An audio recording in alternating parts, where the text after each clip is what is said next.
Lechem, Bezrat Hashem, nous venons aujourd'hui pour vous annoncer le message que nous avons entendu de la bouche personnelle du Gdol Hador du Grand de la Génération qui a été proféré ce vendredi en début du mois de mars 2019, le Shabbat Vayakel, lorsque nous sommes retrouvés tous ensemble pour un Shabbat francophone avec tous les Bachor Yeshivot et beaucoup de rabbanim organisés par le Rav Yankel Abergel.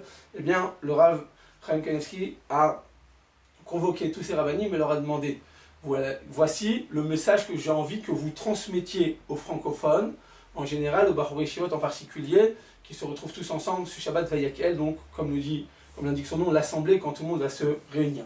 Et il a demandé, Rabotai, voici les mots qu'il a demandé de transmettre à tout le public. Mais il a dit voilà, annoncer au public en général et aux Français en particulier que le Mashiach Tzidkenu Eba Petach, il se trouve à l'entrée de la porte, il a déjà franchi le pas de la porte et il a déjà baissé la porte pour pouvoir y rentrer, pour pouvoir y accéder, pour pouvoir rentrer et recevoir le Mashiach très bientôt. Ce qui signifie à Boutaï, de dire Rabbi Chaim Kanevski, que le Mashiach est là, ça fait des milliers d'années que nous l'attendons et que chaque jour nous avons le devoir, Kol Yom, Ani Chakesh et Avo, comme nous dit le Passouk, on doit attendre tous les jours que le Mashiach arrive et qu'il se dévoile. Et bien voilà, Boutaï nous dit Rabbi Chaim Kanevski, qui est le plus grand de toute la génération, c'est le Urim et Tumim, c'est le Navi, c'est le prophète de notre génération, il nous dit, ça c'est que le Mashiach il est là.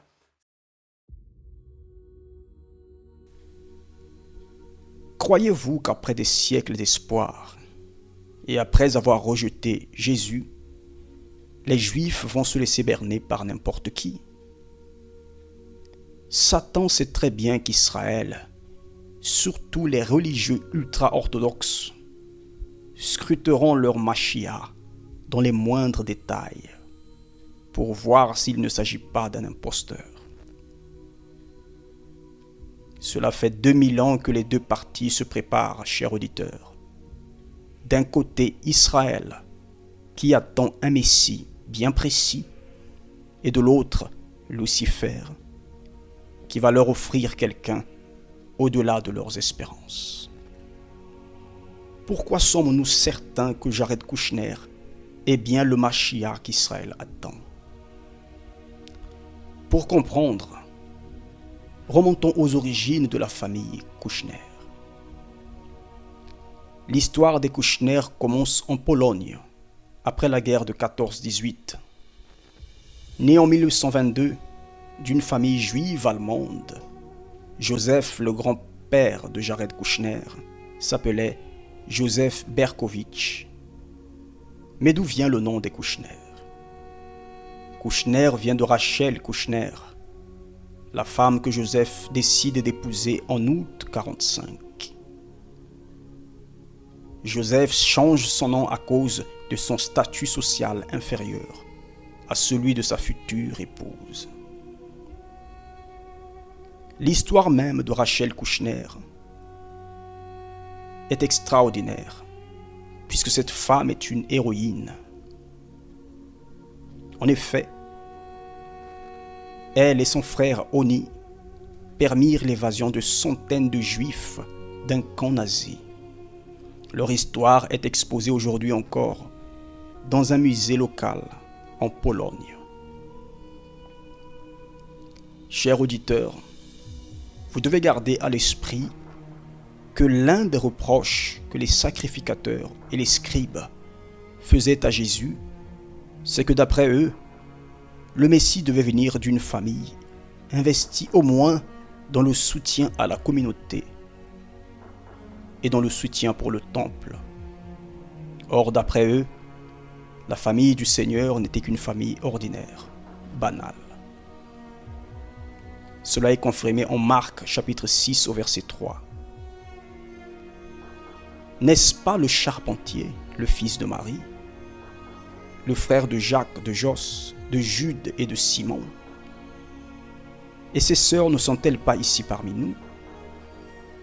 Et il était pour eux une occasion de chute. Et en Jean chapitre 1 au verset 46, il est écrit: Nathanaël lui dit: peut-il venir de Nazareth quelque chose de bon? Philippe le dit: viens et vois.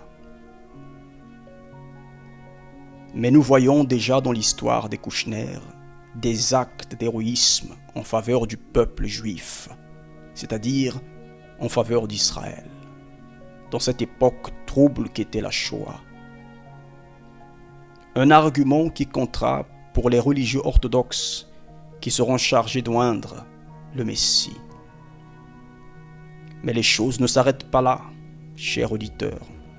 Lorsque les Kouchner décident de s'expatrier vers les États-Unis en 1949, quelques années après la guerre, Joseph Kouchner décide d'ouvrir une académie hébraïque et Rachel Kouchner décide d'ouvrir une yeshiva, ce qui d'ailleurs leur valut des distinctions de la communauté juive. Pour ceux qui connaissent l'honneur que les juifs messianiques accordent à ceux qui contribuent au retour à l'étude de la Torah, comprennent ce que signifie de créer des centres d'études. Vous devez garder à l'esprit que pour les religieux, le retour à l'étude de Torah est la condition principale du dévoilement du Messie d'Israël.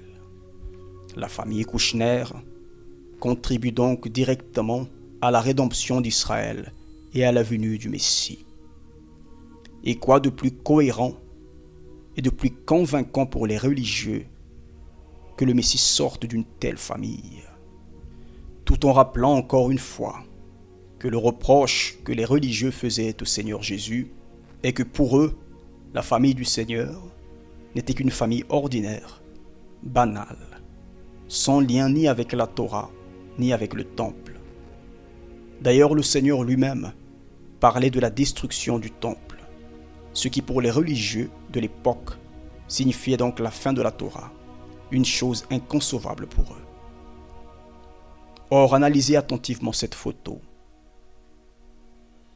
Que voyez-vous, cher auditeur?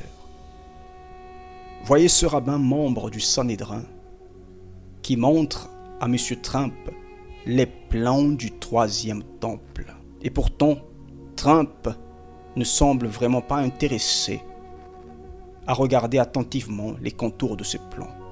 Mais observez bien l'intérêt de Jared Kouchner.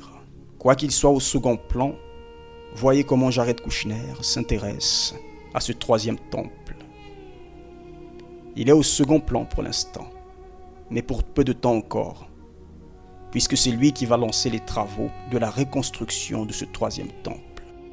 Ainsi, depuis les actes d'héroïsme de sa grand-mère, étant une famille juive orthodoxe, c'est-à-dire à 100% pratiquante, ayant ouvert à leurs frais des centres de Torah, rien n'est laissé au hasard. Il ne s'agit pas ici de spéculation, de suppositions ni d'hypothèses hasardeuses, mais de faits concrets et bien réels, chers auditeurs.